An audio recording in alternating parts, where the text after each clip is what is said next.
Congratulations, gentlemen. You've both made it to the final round, which means you're both one step closer to the title of Forged and Fire champion and that check for 10 grand. When you came to our forge, you used our tools and equipment. Now we're sending you back to your home forge to forge an iconic blade from history. Are you ready to see what that weapon is? Hell yeah. All right. I'm ready. The Haladi. Ooh. The Haladi was a fearsome double-bladed dagger created in ancient India. The two recurved blades would meet at a straight handle and could be used for slashing or stabbing. Some Haladis even featured a third blade running out of the handguard. Though the Haladi might seem like something out of a fantasy video game, it actually dates back to the mid-5th century and was wielded by the Rajput, a major Hindu clan known for their bravery and ferocity in battle. Your final challenge is to forge a Haladi. It must be an effective working version of that weapon. You will have 5 days at your home forge to accomplish this. Additionally, each blade must have a counter recurve and a centered unguarded handle. At the end of 5 days, you will return and present your Haladis to our panel of expert judges. Good luck, bladesmiths. We'll see you in 5 days. Good luck, Steve.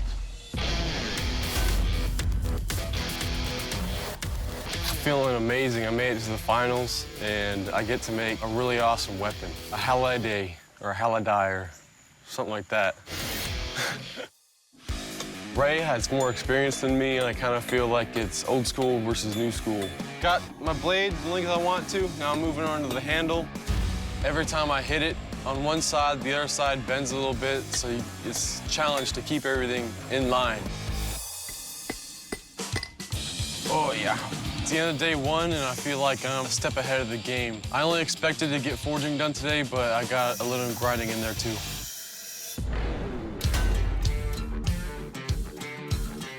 The plan for today is to get the Damascus ready and hopefully get a couple welds in on it. We're gonna cut up a bunch of steel here. I use a 15-piece billet. I've never made a Haladi, and I've never made a double-ended knife either. To me, it's a challenge. Challenge is good. Even though I've got like 37 years experience, it's not gonna be easy.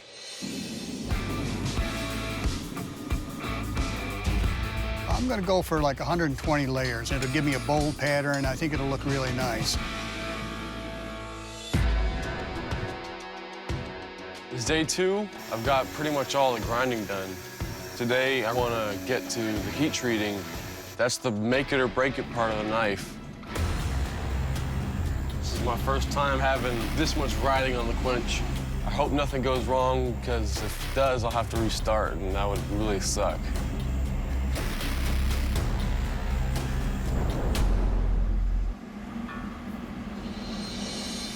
Survived. Feeling good. Now I just gotta do the same thing to the other side. We're ready to start day 3. I wish I was a little farther ahead, but everything is ×2. So whatever I do to one blade, it has to be exactly like the other blade. And that can be a challenge in itself. So I put the first blade in a jig, and I can't get it to bend. So I decided I'm gonna do it the old school way and go back to the anvil. So it's just gonna be a guess. Whenever you're dealing with Damascus, it's a risky business. It doesn't always turn out right. Nobody makes perfect Damascus every time they make it. It's about a wicked-looking weapon, I'll tell you what.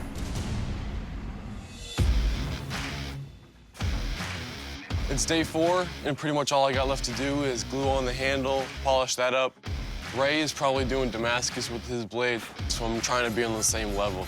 I'm gonna hand sand, I'm gonna add file work on both sides of the handle, doing like the really fine detail stuff. I'm going for like a vine pattern on the file work just to give it an elegant design, a little something extra. I'm kind of just gonna freeball it on this one. It's just about ready to glue. As soon as I start mixing the epoxy, time starts going down. I only got 5 minutes to get everything where I want it to be because of the epoxy. This is the first bump in the road I run into, and I feel a time crunch. Okay. I finally get it together. The glue's all set up, and looks like there's no gaps. I finished the weapon a day early. There was always that thought in the back of my head where I'm going against the best, but age definitely doesn't limit your skill. I'm very proud of this weapon. Last day, it's crunch time. Time to finish it up. Heat tree went really well yesterday, and the blades look good. First thing I'm gonna do today is sharpen the blades up before I assemble them onto the handle. I think my skill set as a master smith really shows up. I came here to prove that I could compete at a really high level, and I think that I did that. The only thing that could stop it is if my competitor built something better than I did. All right, it's ready to go.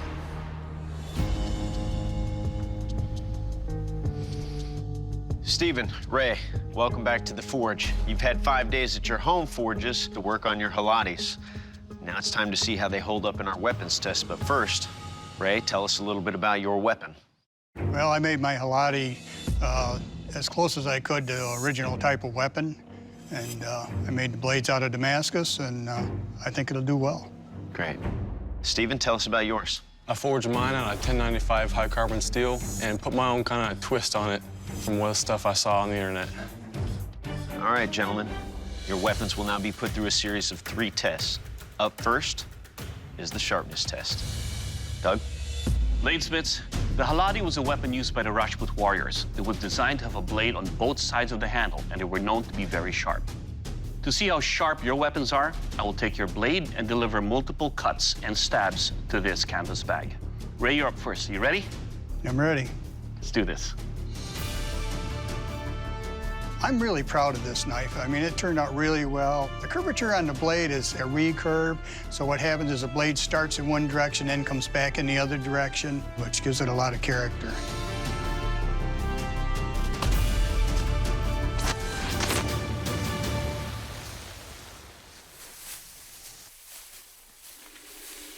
Okay, Ray. I like the design of your blade. It feels good in the hand. You got that ovoid shape for the handle, and I like also how it flares over there so it stops for the thrust. I love your recurve and Damascus pattern that you have on both ends of your blade. It's very dramatic, and it looks good. The belly of your blade slashed nicely on the canvas, and it allowed for a good thrust. And this blade will cut. Good job. Thank you. Steven, you're up next. You ready? Hell yeah. Let's do this. Going up against a master bladesmith with 30 years experience is definitely a little nerve-wracking for me, but I'm pretty sure I got everything executed perfectly on it.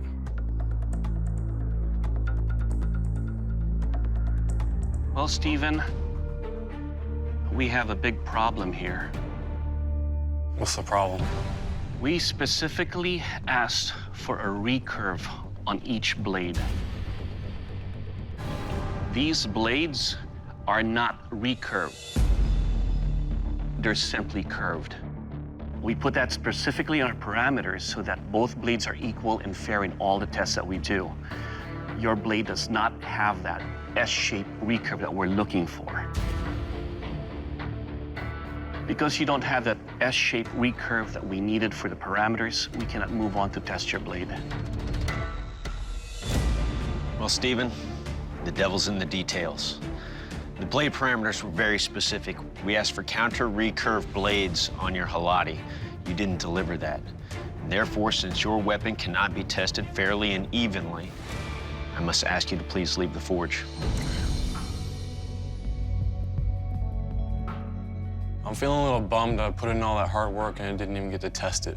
I still feel really proud of my work. It's just I failed to see the one small detail, and that led me to losing. I learned I gotta follow the instructions a little better. Ray, congratulations. You are the Forge and Fire champion and will be receiving a check for $10,000. Good job. Thank you. It's a good-looking weapon, sir. Thank you. I love your Damascus pattern. Really, really nice recurve with beautiful shape. How do you feel right now? Feeling really good. Being Forge and Fire champion, it's really nice, especially at my age. I felt a lot better about it if they could have did the cutting contest and everything with his blade also. But I just sold a knife for 10,000 bucks. That's the best part.